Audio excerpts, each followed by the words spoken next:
I love the mean and the median. They are statistics of diplomacy and harmony.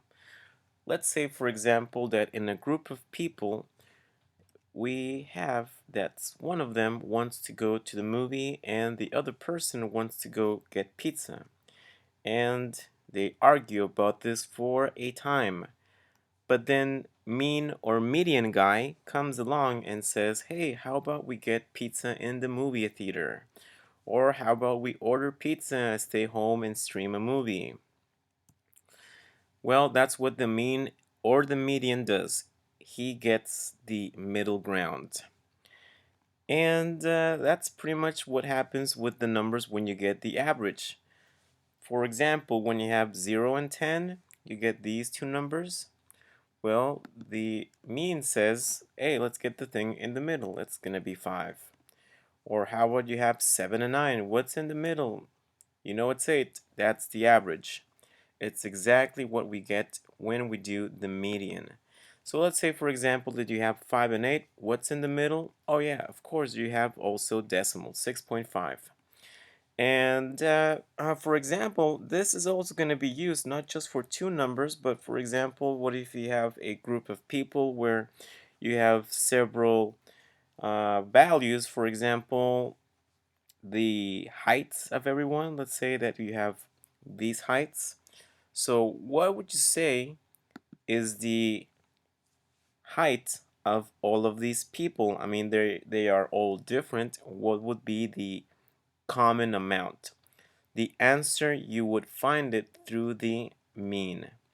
The mean tells us the number that represents all of them. Okay, so that's why we're going to see today mean, median, and mode.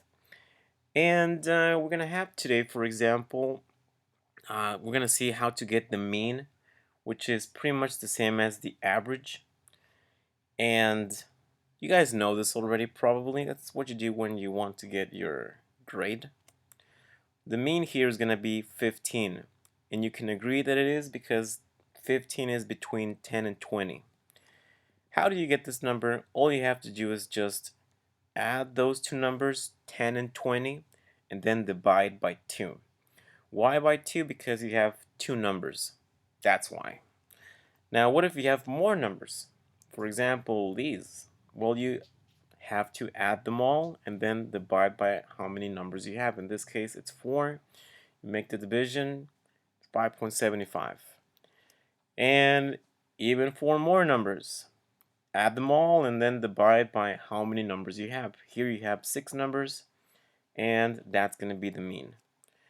Okay, let's go to the median. What about the median? First of all, you got to get the ranked data. You got to rank the data. What is that?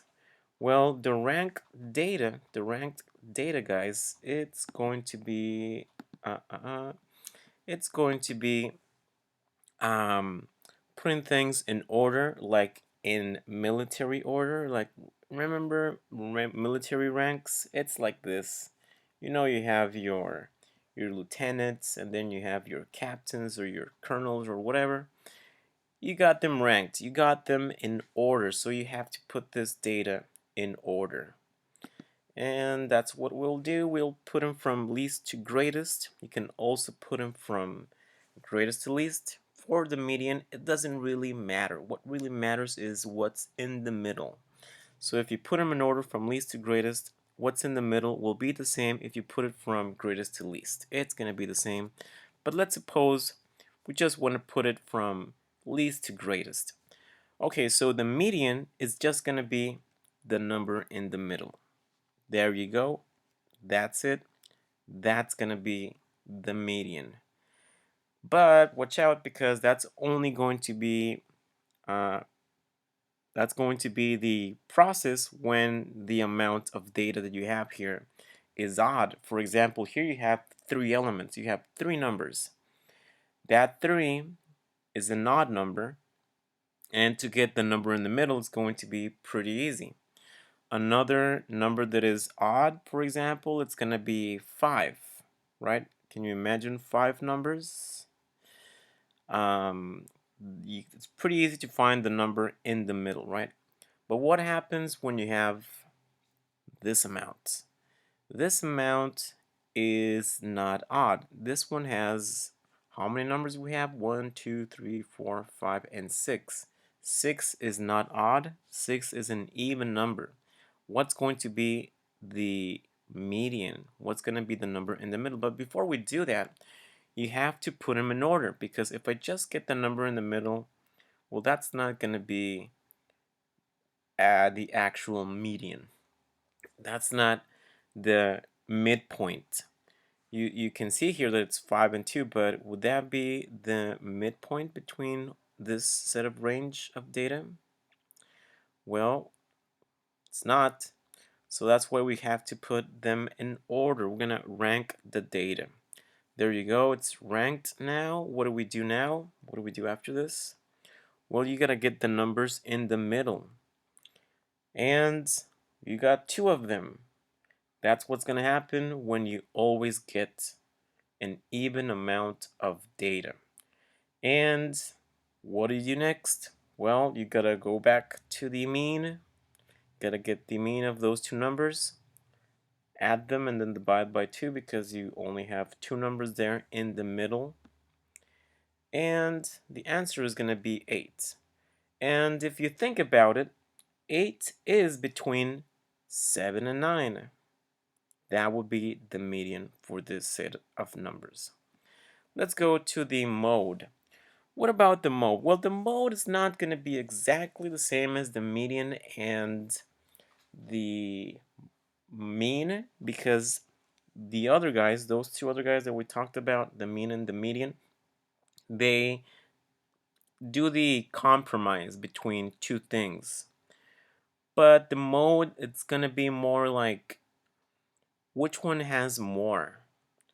Which number is more in the set? So for example, here, going back to this example where you have the people, I just modified it a little bit.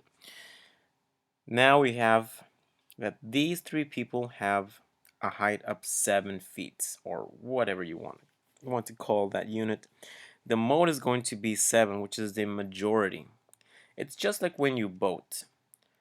Voting is going to be looking for the person that gets more votes. You know how that works, right? So the mode is going to be applied there when you vote, for example. Let's go on with this set of data. We want to get the mode for this. What's it going to be? Well, you're going to look for the number that repeats the most. Well, wait a minute. We got 2 7s and we got 2 6s. You see, they don't have to be close to each other. They can be separated. And also, you don't need to put them in order. You don't need to do that, but if you want to put them in order, probably it's going to be good to find the numbers that repeat the most, maybe. But it's not a requirement, because all you have to do is just look for the numbers that repeat more. You don't need to put them in order, but it is a little bit helpful when they're in order. I didn't put them in order here. What's going to be next? Well, you see here, what do we call that? In this case, we have 2 numbers that repeat in the same amount. The 6 repeats twice, and the 7 also repeats twice. I mean, you have 2 7s and you got 2 6s. The answer that you have to put there, is it 6 or 7? Well, you gotta put both, and you're gonna say that it's bimodal with 6 and 7. And then what do we do? How about this set of data? What's gonna be the mode here? Do you see a number that repeats? Not me. Well, that's why the mode is gonna be no mode. There's none. And that's gonna be the answer. There's no mode. Nothing else to do there. Let's go to the next one. How about this one? Do you see the numbers that repeat? Okay, let's see. You got 3 9s and you got 3 8s. Oh, that's gonna be trimodal maybe? Or something else? Okay, doesn't matter how many times it repeats, but you got 3 here and you got 3 here. You know what? That's going to be a case also of bimodal with 9 and 8, because the 9 repeats 3 times and this one repeats 3 times. The mode requires you to find the number that repeats the most.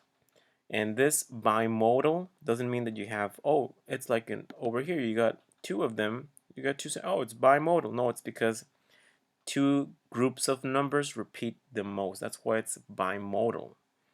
And this one, you got 2 groups that repeat the most. That's why it's also bimodal, even though you have 3 of them in each group. Alright, so this is bimodal. Let's go to another example. How about this one? You got 2 9s, you got 2 11s, you got 2 14s. What's gonna be the mode? Well, the mode, you gotta say it's not gonna be trimodal. Alright? When it's 3 or more, all you have to say it's just multimodal. And you're gonna state what numbers are repeating the most. So here you got 2 9s, you got 2 11s, 2 14s. That's gonna be the answer. That's gonna be the solution.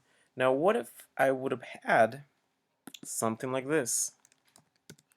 I place also another 11 and another 14.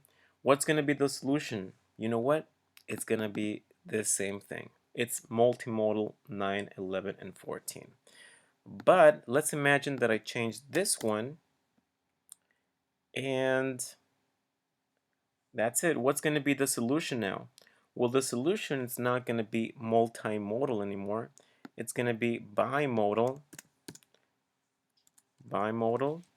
and okay, let me just fix that. There you go.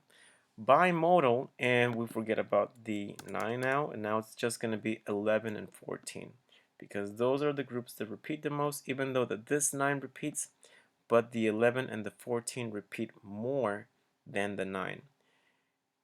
Alright, so that's why this is going to be my bimodal. Guys, that's it. You have a great day. I'll see you later.